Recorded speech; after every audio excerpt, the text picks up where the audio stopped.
ஹலோங்க. Harshan yesterday பார்த்தீங்க அப்படின்னா, எல்லா பேரையும் எழுதி வச்சுட்ருந்தான். எதுக்குன்னா, இந்த பெட்ரூமில் வந்து ஒட்டி வைக்க போகிறேன். ஏன்னா, இது இங்கே நம்ம தானே இருக்கோம்னு சொல்லிட்டு, என்னோட பேர், என் வீட்டுக்காரர் ஹர்ஷன், தர்ஷன், அப்புறமா தாத்தா பாட்டிங்க பேரெல்லாம் வந்து எழுதி டோரில் ஒட்டி வச்சுட்ருந்தான்.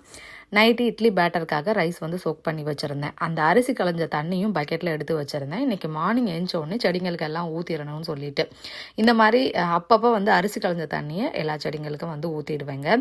நான் வந்துட்டு முன்னாடி வீடியோவில் கேட்டிருப்பேன், மல்லிகை செடியில் இந்த மாதிரி வெள்ளை கலர் பூச்சி வச்சுருக்கேன், ஏதாவது சொல்யூஷன் சொல்லுங்கன்னு.